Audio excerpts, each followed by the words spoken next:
공통국어에 있는 브로콜리 펀치라는 소설을 나가도록 하겠습니다. 소설을 다른 말로 무슨 갈래라고 그런다고? 수필. 소설이 수필이야? 시를 서정이라고 그랬고 소설을 서사갈래라고 그랬고 그 다음에 수필은 교술갈래, 교술. 그리고 희곡 같은 걸 이제 극갈래라고 합니다. 그래서 앞으로 이런 용어를 좀 익숙하게 잘 보라고 그랬어요. 자, 그래서 오늘은 서사갈래, 즉 소설을 살펴볼 건데요. 보통 이제 국어 교과서에 나오는 소설들이 좀 옛날 소설들이 많이 나오거든. 옛날 소설들이 많이 나오는데 현대 소설이라고 해놓고서는 뭐 1963년 서울 뭐 이런 소설을 가리키거나 하는데, 근데 이 작품 이제 거의 최근 작품이라고 이제 보시면 됩니다. 이 사람이 작가 이율이라는 사람이 2020년에 신춘문예에 당선이 되면서 이제 등단을 한 거지. 그러면서 소설을 쓰기 시작했고, 여기 표현에 뭐라고 하냐면 능청스러우면서도 낯선 상상력, 활달한 문체가 인상적이라는 평가를 받고 있다. 펀치니까 이게 주먹으로 하는 거 아니야. 그치? 주먹. 근데 우리가 옛날에 너네는 잘 모르겠지만은 그 권투 선수 중에서 핵주먹이라고, 불주먹이라고, 핵주먹이라고 하는 그 타이슨이라는 사람이 있어요. 타이슨 알아? 네, 권투 선수 타이슨이라는 사람이 있었고, 복싱 선수. 근데 핵주먹, 불주먹 뭐 이런 말은 들어봤는데 펀치가 브로콜리래요. 브로콜리. 브로콜리로 맞으면 아플까? 아니요. 네, 아무튼 이런 낯선 상상력. 문학이라는 거는 어떤 낯선 상상력 또는 낯설게 하기 이런 말을 많이 씁니다. 왜냐면 문학에서는 익숙한 것을 제시하면 재미가 없잖아. 맨날 뻔하면 재미가 없단 말이에요. 똑같고. 그러니까는 낯설게 만드는 것들이 필요한 거예요. 작가가 이런 상상력을 발휘해서 활달한 문체로 쓰고 있다는 얘기가 나오네요. 자, 소설 개관을 좀 한번 살펴보도록 할게요. 칠판 보시고요. 자, 그러면 하나씩 번갈아서 읽어보겠습니다. 자, 앞에서부터 갈래? 단편 소설, 성장 소설. 네, 단편 소설이고 성장 소설이다. 단편은 짧은 거지. 그리고 내용상 성장 소설인데 성장 소설이 뭘까요? 성장 소설. 여러분은 고1인데 이제 키가 더 클까요? 아니요. 예, 고1이면 더 크죠. 고등학교 때까지는 뭐 잘 큽니다. 예. 그래서 성장이라는 거는 육체적 성장과 정신적 어떤 성숙을 아우르는 말인데, 성장 소설은 이런 성장의 과정에서 느끼게 되는 성장통, 이를 통한 발전, 성장, 이런 걸 다루는 것을 성장 소설이라고 합니다. 자, 아무튼 성장 소설의 개념 알아두시고, 자, 성격. 환상적, 성찰적. 네, 주제 읽어보시고요. 해결하지 못하고 숨겨둔 내면의 다음 사람 읽어야지. 주남자. 해결하지 못하고 숨겨둔 내면의 갈등을 주변인의 도움으로 직면하고 그것을 극복하는 현장이죠. 네. 보통 이제 인간이라면 갈등을 할 수밖에 없잖아. 내적 갈등이든 외적 갈등이든. 그럴 때 우리가 이제 성장기에서는 주변 사람들의 도움을 받을 수가 있습니다. 뭐 가족이나 친구나 지인이나. 자, 그거 너네 한 명만 이거 안 쓰면 줘라. 이제. 여기 앉아. 자, 이거 받아. 자, 그래서 그럴 때 이 주변 사람들의 도움으로 그것을 극복해 나가는 그런 과정을 그리고 있다. 자, 특징. 네. 그 다음.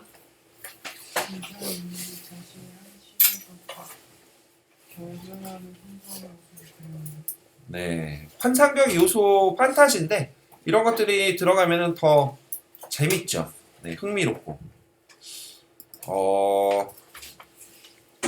이게 아카데미 상도 받은 영화인데 나중에 시간 날 때 한번 안 본 사람은 이 영화를 한번 보세요. 요새는 조금 한물 감감이 있긴 하지만 멀티버스라고 들어봤죠. 멀티버스. 예. 그러니까 나랑 똑같이 생긴 사람이 다른 우주의 다른 모습으로 살아가고 있는 거야. 그 마블 유니버스 같기도 한데 마블에서도 보면은 어떤 캐릭터가 다른 행성에서는 다른 모습으로 있고 막 그런 게 있잖아. 그런 거 같은 거거든. 멀티버스 한때 유행했다.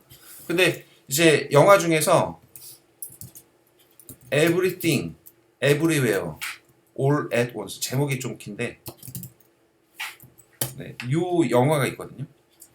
요 영화 나중에 시간 날 때 한번 보시고 요 영화에 보면은 멀티버스의 개념으로 이제 한 캐릭터가 여러 세상에서 살아갑니다. 다양한 모습으로.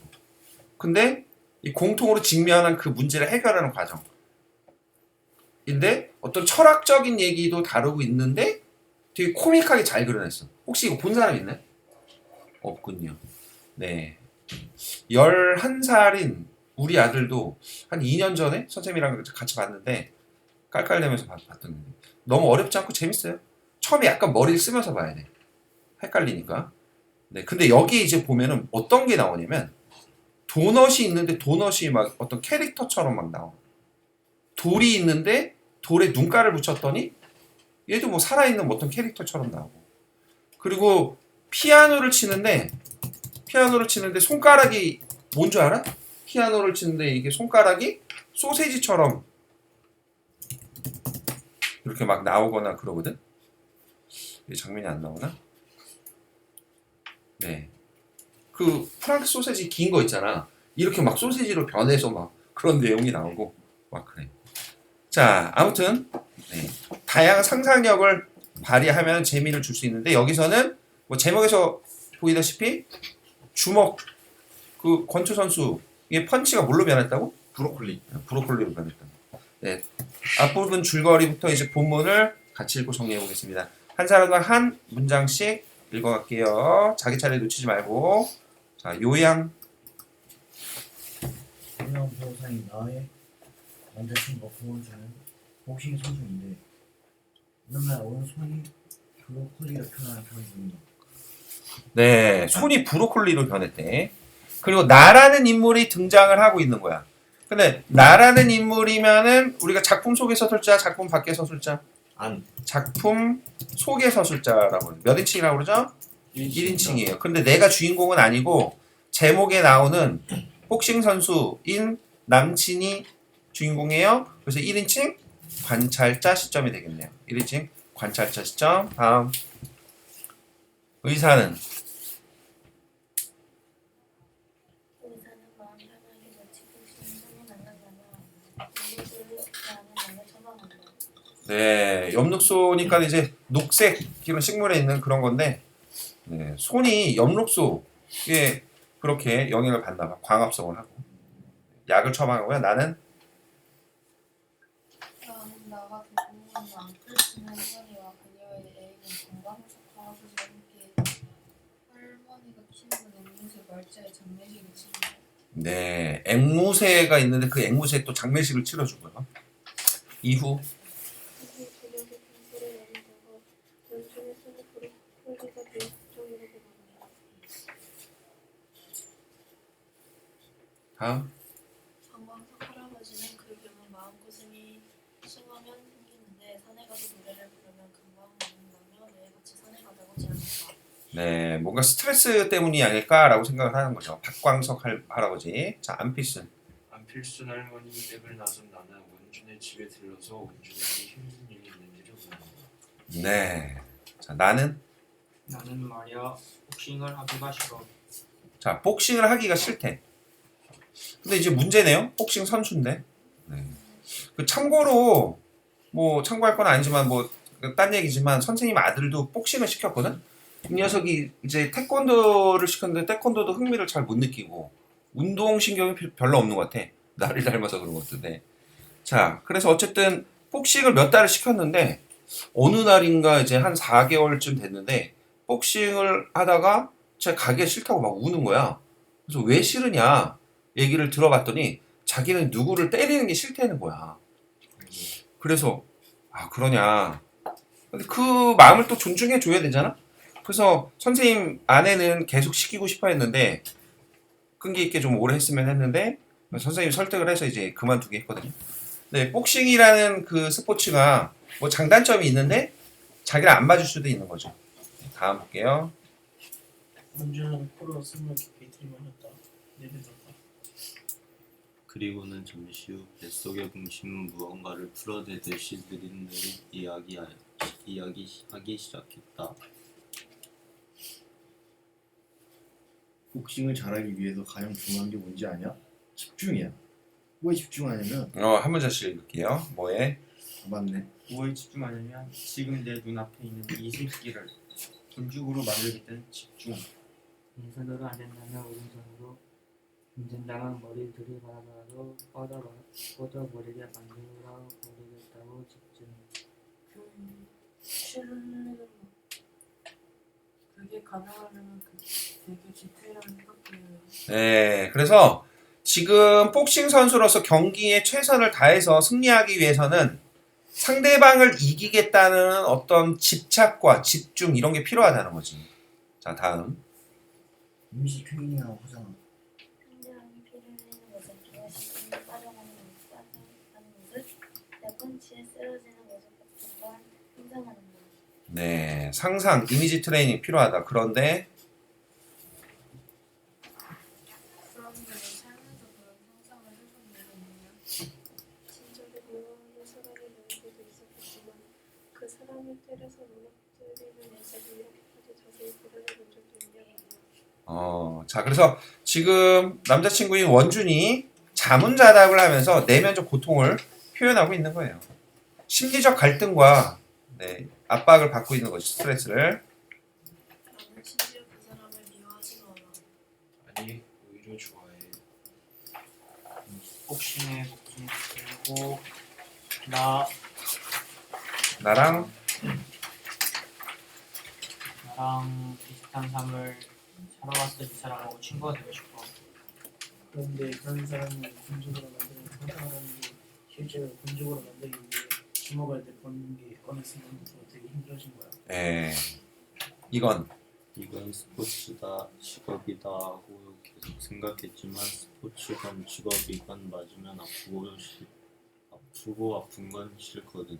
네, 우리 아들과 같은 고민을 하고 있네요. 자, 진짜 싫고 기분 나쁘거든.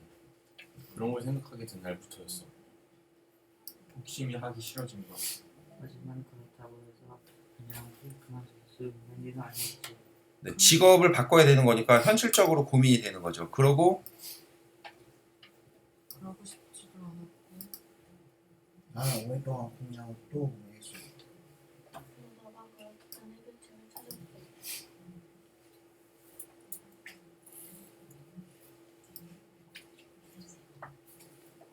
상대방을 상대방이 미워해보려 한 거야. 이런 친구들 때리는 건 그냥 좀 싫을 것 같고. 네, 자기 합리화를 하게 된 겁니다. 죄책감을 덜기 위해서. 그래서 집중력, 마인드 컨트롤 이런 것들이 되게 중요하긴 한데, 그래서 선생님도 뭐 어디서 들었는데 골프 치는 사람들도 골프 선수들도 어느 순간인가 그러니까 스트레스와 이런 것들이 겹치면은 공이 안 맞는데 너무 안 맞는 거야. 평소 실력대로도 안 나오고 그런 것들이 입스라고 그러나 입스? 입스. 그러니까 골프 선수들이 입스가 온다고 그래. 입스. 이게 영어인가? 구글에서 찾아야 되나?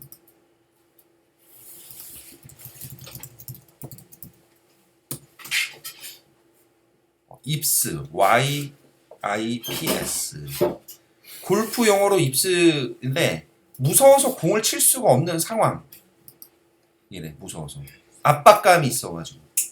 내가 저 공을 홀컵에 넣어야 된다라는 압박감이라든지 공을 세게 쳐서 멀리 보내야 된다라는 그런 압박감 이런 것들이 있습니다. 근데 이게 네, 뭐 심리적 스트레스는 누구한테나 올 수 있기 때문에 선수들한테도 그런 게 온다고 합니다. 자, 다음 볼게요. 그런데 근데 좋아하지도 않는 걸 좋아하려고 애쓰니 힘들듯이 미워하지 않는 걸 미워하는 것도 보통 일이 아니다라는 말이야. 네, 여기서 알 수 있는 원준의 성격이에요. 원준의 성격은 타인을 어느 정도 배려하고 그렇게 한다는 거죠. 타인을 이 배려하는 성격을 지금 말해줘서 보여줬어? 나는 타인을 배려하는 성격이야 라는 걸 말해줘서 보여줬어. 보여주죠. 보여주기야. 자, 성격 제시 두 가지가 있다고 그랬지. 이런 걸 직접 제시라고 간접 제시라고 그래? 간접 제시라고 하죠. 직접 제시라는 말도 있고요. 직접 제시는 보여주기가 아니라 말해주기라고 합니다. 자, 그러면 뭘 보여주냐? 그 사람의 말과 행동을 통해서 성격을 보여주는 거야. 말과 행동을 통해서. 지금 그래서 타인을 좀 배려하는 성격이구나라는 걸 알 수 있고요. 자, 그래서 나는 미움을 억지로 만들어낸다.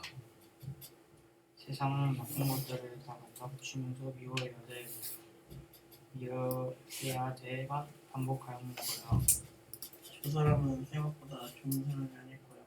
저 사람도 날 때리고 싶어서 안 닮아있을 거야. 맞기 전에 먼저 때려놓기만 해. 다시는 내게 기어오르지 못하도록 완전히 밟아버려야 해 하면서. 공기가 없는 날에도 나는 온종일 그런 것들만 생각했어. 내게 주먹을 휘두르고 싶게 만드는 것들, 그 감정을 좀 더 효율적으로 응축시켜 오른쪽 글러브 안에 모으는 방법에 대해서만. 그런데 그러다가 어느 날 이렇게 됐어.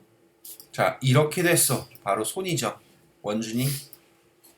완전히 학원에 브로콜리를 버렸다.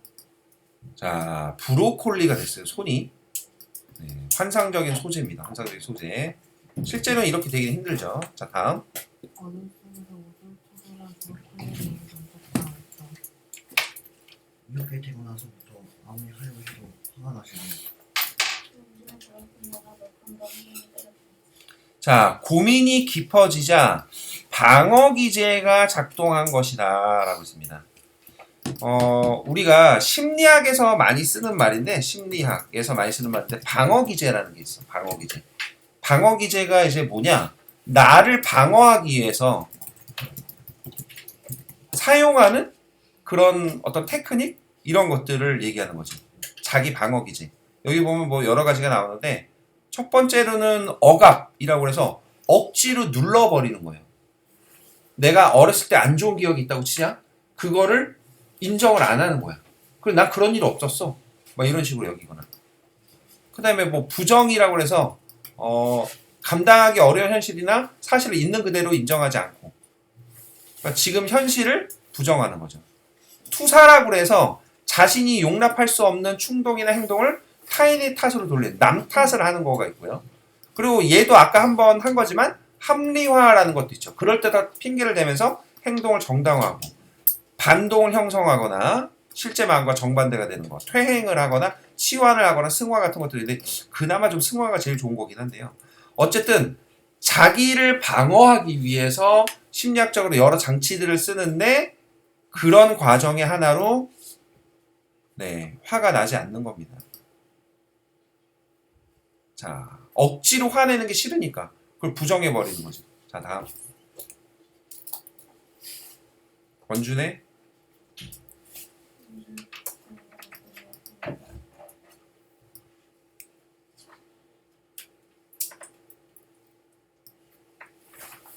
누구야?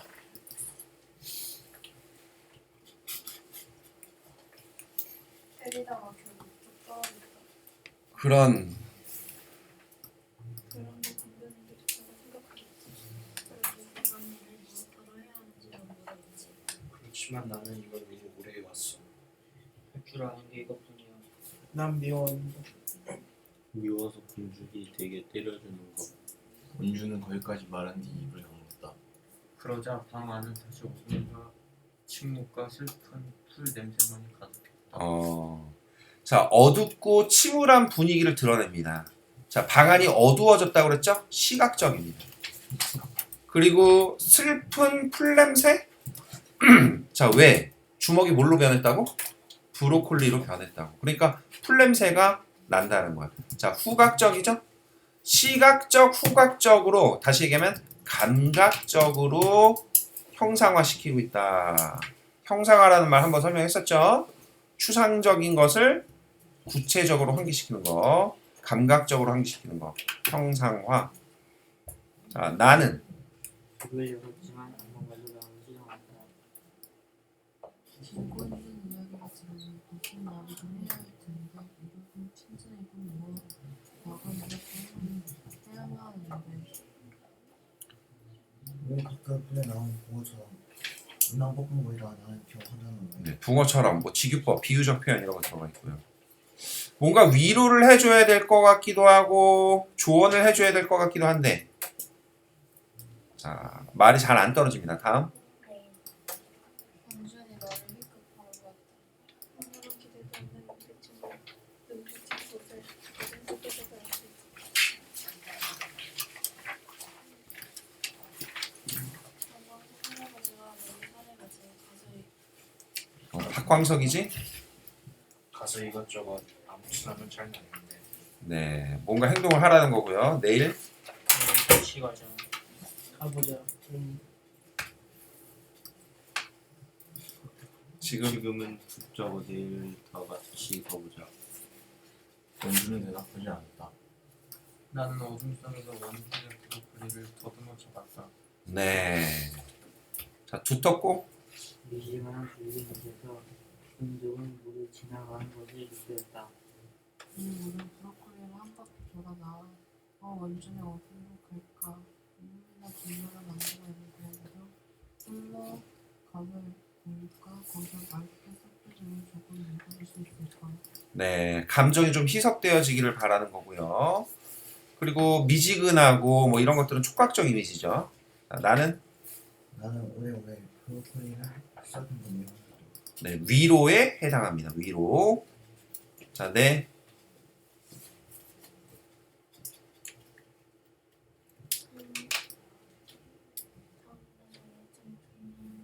아니 그 위에 내 손끝에도.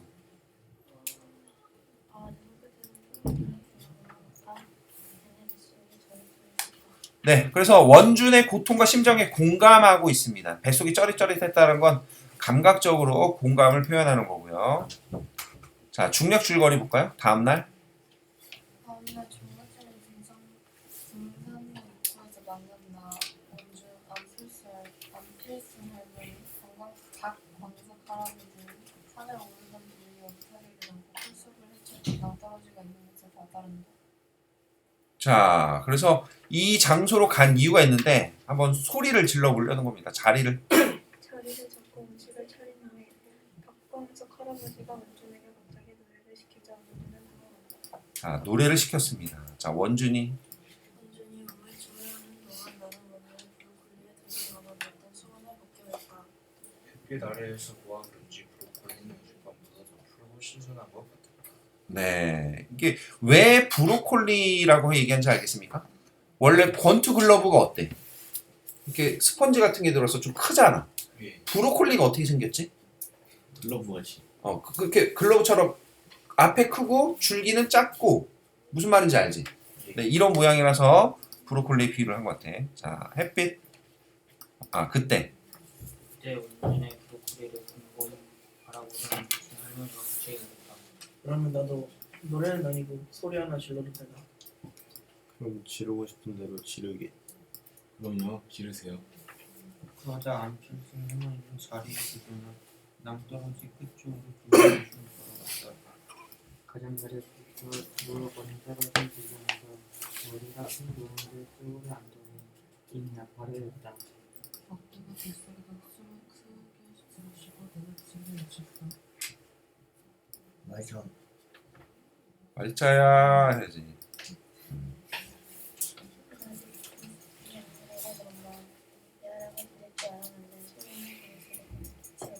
네, 그래서 앵무새를 불러본 거예요. 다음. 그러나 안필순 할머니는 쪼그려 앉은 채 계속 외쳤다.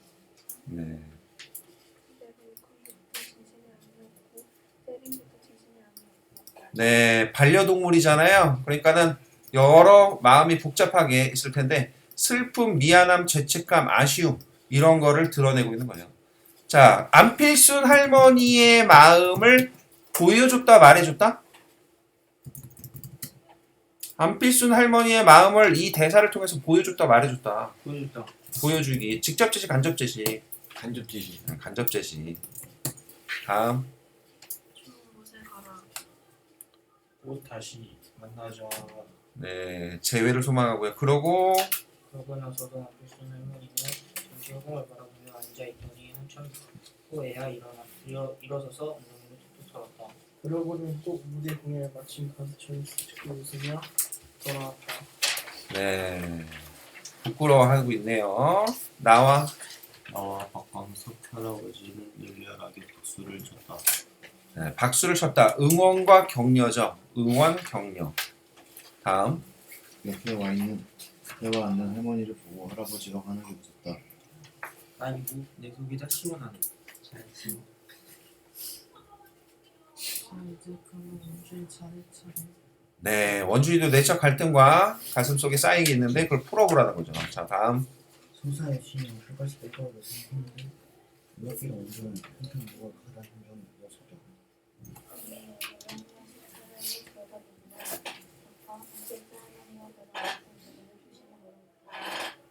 제가 뭘 하려고 저러나 궁금해서 나는 조마조마한 뒷모습을 바라보았다. 원준은 아까 안필순 할머니가 턱걸이 앉았던 곳으로 한 걸음 정도 더 나아가는 뒤에 딱 서고 있었다. 그리고는 허리를 숙여 낭떠러지 아래를 바라보았다. 순간. 나는 벌떡 일어섰다. 원준이 저대로 뛰어내릴지도 모르는 생각이 들었습니다. 네, 그 공간이 지금 낭떠러지 같은 그런 공간이었기 때문에 다음. 그때 원준이 별 한가에 섰다. 아, 엄청. 엄청나 에이플 소리, 방금 안필순 할머니가 외친 것보다 10배는 더 큰 소리였다. 우리는 깜짝 놀라 서로 눈을 마주 보았다. 좀 전까지 잠잠했던 낭떠러지 아래 잠못 숲에서 새들이 우르르 날아가 올랐다. 그리고는 물건하게 하늘을 부르던 원준은 드디어 허리에 손이 었다. 들으시더니 바람감 노래하기 시작했다. 애국가네요. 그렇죠. 애국가를 막 열창합니다. 노래.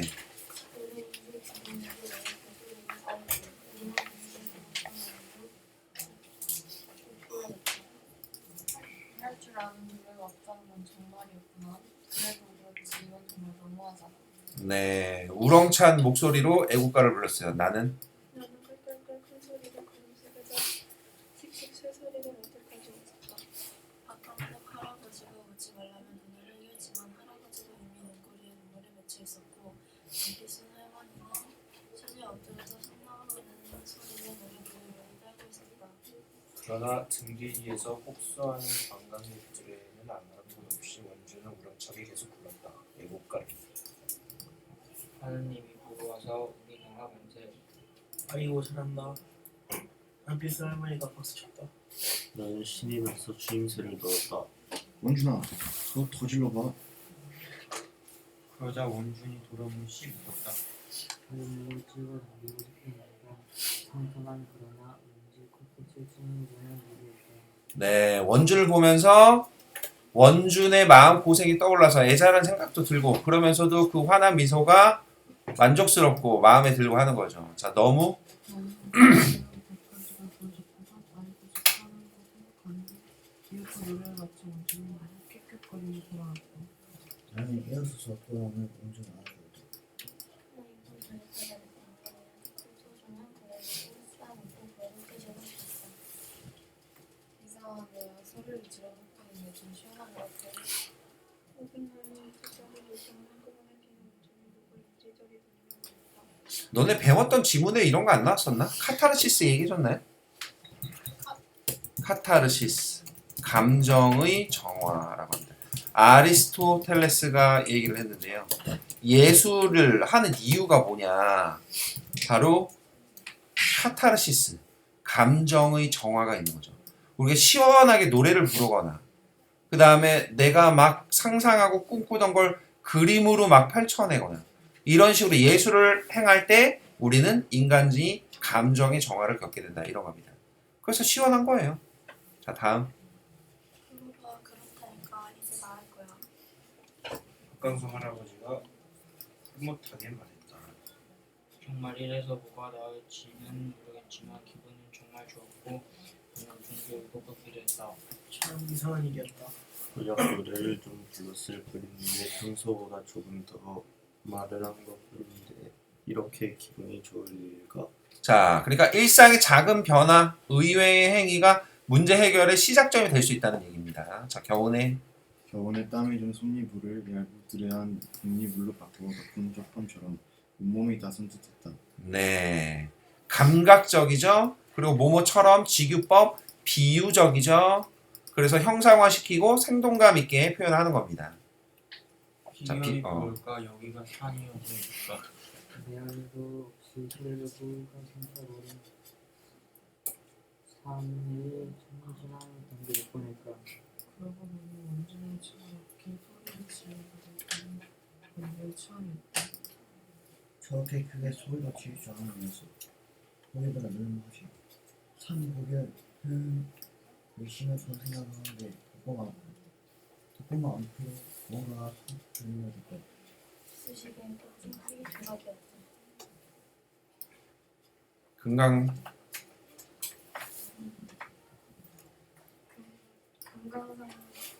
금강산을 시키려고 한다. 목소리가 이제 무슨 나오는 뜻을 할머니가 이쑤시개를 주었다. 지금 우리는 바닥서 그것과 진충 더 큰 거라는 얘기도 못할 풍경이었지만 어쨌든 나는 구멍구멍 먹었다. 새콤한 것을 먹으니 입에 침이 빡 돌며 음식이 자꾸자꾸 땡겼다. 네, 긴장이 풀리고 허기를 느낍니다. 원준도 원준도 그랬는지 멀쩡한 인생으로 밥밥을 두개씩 쥐고 입에 우겨놓고 있었다. 그러고 보니 나의 원준도 어제부터 아무것도 안 먹었다. 김밥은 금세 없어졌지만 아까부터 빵빵해서 수상타 싶던 안필순 할머니 배낭에서는 불부초밥에 양갱에 뽕튀기, 얼린 보리차까지 먹고 마실 것이 끝도 없이 나와 우리 무릎 앞에 펼쳐졌고 우리는 마음껏 씹고 삼켰다. 밥은 미지근하고 과일은 군데군데 발견되어 있었지만 눈물나게 맛있었다. 자, 그래서 안필순 할머니의 음식으로 배를 채웠습니다. 그때였다. 갑자기 유부초밥을 씹던 원준이 으윽하며 인상을 확 찌푸렸다. 무대라고 씹어내는 와요. 바라보니 원준은 브로콜리를 쳐들고 빤히 들여다보고 있었다.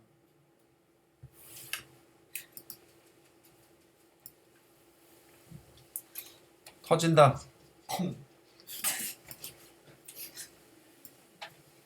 어쩌 뭐가.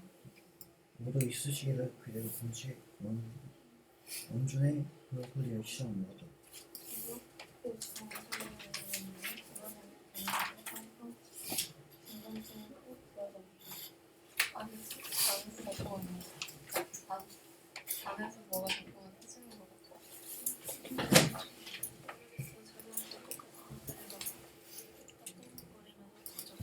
그게 뭐야? 정확히 무슨 느낌이야? 더럽 겁이 나서 울려는 참이었다.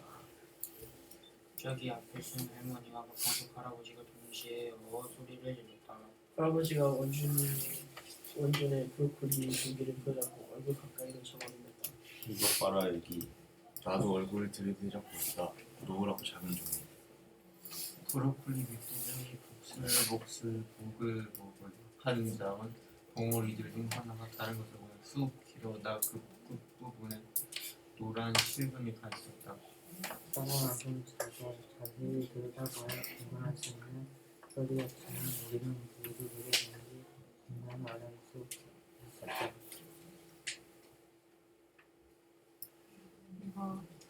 이거 꽃 아니야? 없지. 브로콜리가 원래 콩콩은 다음에 실 자라도 개안에서 많이 채소는데 세상에 그럼 조금 뜨뜻한 이게 다 끝이야? 우리는 원준의 브로콜리에 얼굴을 바짝 갖다 대고 숨을 쉬었다. 모르지만 혹시라도 커다란 브로콜리의 고정되는 여기저기서 툭툭 쳐도 콩콩하게 닦여지고 있었다. 이미 처음 나온 콩콩물의 끝이 아주 조금씩 길어지기 시작했다. 뾰족한 총알 모양의 꽃자루가 쏙 올라오더니 그 끝에서 길게 돌려 있는 서늘한 꽃잎이 천천히 빙글빙글 돌려 비집고 나와 조금씩 펼쳐졌다. 몇 분이 지났을까? 드디어 최초의 상승이가 원준이 들어왔다. 개화. 꽃이 피었습니다. 꽃이 피었는데 이건 긍정일까 부정일까? 긍정. 긍정이겠지. 넉장짜리 꽃잎이 빛깔 모양으로 고개 숙이는 작고 소박한 꽃이었다. 꽃이었다. 이윽고 이윽고 첫 번째 꽃을 따라 나머지 봉오리들도 경쟁하듯 쏙쏙 피어나기 시작했다. 아이고 참 이쁘네. 정말 이쁘다. 정말이야. 자, 다들 긍정적으로 반응해주고 있습니다. 우리는 얘는 저마다 성민씨 왠지 주변 말을 할 것 같아. 목소리 맞춰 말까. 경이롭고 놀랍고 뭐 한 거죠. 자, 꼭 꼭 태어난 아기 동물을 내어놓고는 가족중에서 뭔가 걱정을 했다. 나는 오늘 아프지를 못 사는 기분 되게 이상해. 브로콜리를 내려다보며 말했다. 눈가와 입가가 한결 슈르어지 좋아 보이는 얼굴이었다. 네, 내적 갈등이 풀어지고 있는 거죠. 네, 그래 이제 다 나왔다. 박강석 할아버지가 설득하기 좋다. 이 시간이나 지났을까 원준의 브로콜리는 커다란 꽃뭉치가 되었다. 모든 봉오리가 저마다 한껏 피어나 가장자리에 꽃은 축 늘어지고 가운데 꽃은 꽃이 하늘로 뻗어 마치 화려한 상들리에를 뒤집어 놓은 것 같은 모양이었다. 손끝으로 꽃송이 하나를 살짝 쥐어보니 깜짝 놀랄 만큼 맵다한 향이 물씬 퍼져나왔다. 단단한 보통 양은 다른 손신 감면으로 진정하게 해주는 향이 있다. 우리는 번갈아가며 아주 대견한 일을 해 누군가 진상 없이 손길이 삭 때마다 꽃종의 고개를 끄덕끄덕하며 입을 내뿜었다. 네. 그래서 지금 꽃이 인물에게 마치 반응하는 것처럼 표현을 하고 있고요. 좀 환상적이죠? 네, 이거 뭐 아마 촬영을 한다면 CG를 사용해야 될 것 같은데요. 하긴 뭐 요새 CG도 필요 없고 AI로 영상 만드는 거 보니까 어마어마하더만. AI로 만들 수도 있을 것 같아. 자, 꿈에서도 꿈에서도 잊지 못할 진한 향기를 영화리와 달콤한 냄새는 바람이 타고 걸려 멀리까지 가닿을 거야. 지금 아마 대도 가능성 선택으로 초기까지는 충분히 행복할 거야. 하고 나는 생각하면 뿌듯해. 자, 그래서 이 절정 부분에서 박강석 할아버지와 안필순 할머니랑 함께 원준을 데리고 산에 가서 노래를 부르고 가슴속에 응어리를 풀어내고 했더니 브로콜리가 꽃봉오리로 터지면서 꽃뭉치가 됐어요. 자, 결국 결국 우리가 산에 내려와서 해가 슬슬 저물어갈 무렵이었다. 온 길을 그대로 되돌아 서울대학교 앞쯤에서 우리는 헤어지기로 했다. 잔뜩 지친 박강석 할아버지와 안필순에는 왜 혹시 태어난 뒤 원준과 얇은 서로의 집으로 가는 전용길이 나올 때까지 함께 천천히 걸었다. 원주는 브로콜리 꽃을 수건으로 소중히 감싸고 있었다. 그 모양이 꼭 무슨 기쁜 일이 생겨 꽃다발을 하나를 받아 안고 가는 사람 같았다. 나는 발을 쿵쿵 부는 집으로 돌아왔다. 큰 소리로 노래를 부르고 싶은 기분이었다. 그날 땀을 잔뜩 흘리다가 집에 도착하자마자 너무 춥고 잠자리에 누웠다. 온몸이 노곤노곤해 바로 잠겼다가 했는데 막상 너무 좋지가 않았다. 소풍 다녀 아니처럼 즐거움과 행복 나와 오늘 나와도 문법을 뒤에 오늘이 뭔가 전면적인 시간을 다셨다. 네, 소풍 다녀온 아이처럼 지규법 비유적 표현. 자, 나는 나는 내 수영하고 왼쪽으로 그렸다 오른쪽으로 그렸다 하며 오늘은 그것이 바뀌기 시작했다. 네, 뒤척거리면서 잠을 못 자잖아요. 보통 이럴 때 전전반측 이런 표현을 씁니다. 성어인데 뒤척거리고 잠을 못 잔다 이런 거예요. 자, 다음. 그러고 보니 원준이 둘이야 누가 보고 싶다는 얘기를 내게 하지 않은 것이 세상에 조금 섭섭했다. 평소에는 세상 인간 것들이든 제 느낌과 경험을 떠들어보는 정작 자기 마음에서 드는 그런 경험을 입에 대해서 입을 꼭 다문 채 솔직히까지 혼자 괴로워했다니. 그런 건 좀 터놓고 얘기하면 얼마나 좋아. 감사해. 나는 나는 어둠 속을 향해 혼자 있는 삐죽거렸다. 하긴 얘기했다 한들 내가 부족한 음식을 내놓을 수 있는 것도 아니긴 했다. 맛있는 걸 사줄까? 아니면 시원하게 어디 여행이라도 다녀올까 하며 기분을 풀어주려고 안간힘을 했을 테지만 어젯 밤 박광석 할아버지가 안필순 할머니에게 했던 것처럼 말이다. 앵무새 말자의 장례식을 치르면서 남친인 할아버지가 박광석 할아버지가 안필순 할머니한테 그렇게 위로를 좀 했겠죠? 자 다음. 그렇게 생각하니 좀 민망한 기분이 들었다. 세상 사람들은 되게 비슷하고 시계에 빠진 연인을 살리는 것처럼 자 우리는 젊은 커플, 그 다음에 할머니 할아버지는 나이 든 커플. 자 박광석. 할아버지는 안필순 할머니에게 수많은 얘기를 해줄까? 오늘 그렇다면 그는 제일 적극적으로 주는 인생의 끝을 그 채널은 말자와는 다른 점이고 그의 목소리도 말자와는 다른 목소리이지. 하지만 수원 씨는 그 녀석도 결국에 엉소리를 떨어내는 보다 없는 앵무새가 되고 싶다. 멀리서 사람을 잡아오고 있었다. 네 하루를 돌아보면서 감정을 살펴보고 있네요. 다음 날. 눈을 뜨자 운전에게 사진을 신고한 모습이 한 통에 적혀 있었다. 나 복싱 그만두기랬다. 사진은 원준의 오른손에 찍은 것이었다. 아직 끝에 시든 꽃봉오리들이 조금 달려있고 색깔이 군데군데 푸릇푸릇했지만 거의 온전한 소를 모양을 하고 있었다. 나는 잘 됐네 라고 답장해 보냈다. 정말 잘된 인사. 자 나는 잘 됐네 라고 했네요. 복싱 선수가 복싱을 관두는 일은 큰일이야 작은 일이야? 큰일이죠. 이게 보통 너네도 대단한 거야. 왜냐면은 중학생을 벗어나서 이제 뭐가 되는 거야? 고등학생이 되는 거야. 중학교 때 익숙한 선생님들, 친구들과 이별을 하겠죠? 근데 그게 마음이 아플 수도 있죠? 너네 졸업은 다 했지 이제? 예. 네. 근데 이제 새로운 시작이 이제 되는 거잖아요. 그렇죠? 그래서 그러면서 뭐 하는 거라고요? 성장하는 거라고. 항상 이 성장은 세상에 공짜는 없단 말이야. 성장에는 뭘 동반한다고 얘들아? 피땀 눈물 피땀 눈물. BTS인데? 성장통 피땀 눈물. 성장통을 네, 동반하는 거죠. 자, 성장통이라는 게 아까 얘기했듯이 성장을 하는 과정이 육체적, 정신적 성장을 하면서 얻게 되는 통증인데 그를 통해서 성장할 수 있다. 자, 바로 이 친구도 이렇게 복싱을 그만두고 새로운 인생이 펼쳐지겠죠. 뭘 할 것 같습니까? 손이 꼬치로 변했는데. 장원사요. 정원사? 네, 그것도 괜찮을 것 같고요. 선생님이 한 사람 추천해주고 싶은 사람이 있는데 아주 유명한 일본의 건축가예요. 누구냐면 안도 다다오라는 건축가가 있습니다. 자, 이 안도 다다오라서 지금 실존 인물인데 생존해 있는 인물인데 이 인물이 원래 뭐 하던 사람이냐? 복싱 선수였어요. 오. 복싱 선수였고 이분은 건축이란 걸 배워본 적이 없어. 건축이란 걸 배워본 적이 없는데 근데 이 분이 어느 순간 복싱을 그만두고 건축을 이제 하면서 세계적인 아주 유명한 건축들을 남깁니다. 건축물을.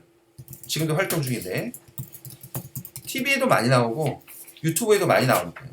가장 유명한 이 건물이 안도다다오 요 일본인이고 바로 빛의 교회라는 건축물이 있습니다. 교회에서는 일단은 중요한 게 뭘까요? 예수님 십자가? 상징? 이런 거잖아. 근데 이 건물은 요렇게 십자가 모양으로 빛이 들어오게 만든 거야. 이 빛이라는 걸 우리가 익숙하게 그냥 하찮게 편하게 우리가 누리고 살고 있지만 이 빛은 대단한 거잖아요. 네. 자, 이 건물에서 이렇게 은은하게 빛이 이렇게 들어오는 거예요. 멋있지 않나요? 멋있습니다. 네. 유명 건축물도 많이 남겼고 이분이 또 어렸을 때 책을 많이 읽었대. 그래서 어렸을 때 읽었던 그 책들에 대한 감동 이런 것들을 후세들에게 이제 알려주기 위해서 요새는 어린이 도서관 이런 것들을 많이 건축하고 있다고 합니다. 안도다도 엄청 유명한 사람이고 나중에 유튜브나 이런 거 통해서 한번 보시면 좋을 것 같아요. 자, 아무튼 복싱을 하다가 이런 걸 했고요. 자, 어쨌든 이 소설은 바로 그런 걸 응원하는 거예요. 많은 성장통을 앓고 있는 청소년이나 아니면 청년들에게 위로와 그 다음에 격려를 해주는 소설이라고 보시면 될 것 같아요. 왜 우리 흔히 아프니까 청춘이다라는 유명한 책도 있긴 한데요. 네. 자, 그 아픔을 성장으로 이끌어낼 수 있습니다. 자, 이렇게 소설 마무리하면 되겠습니다.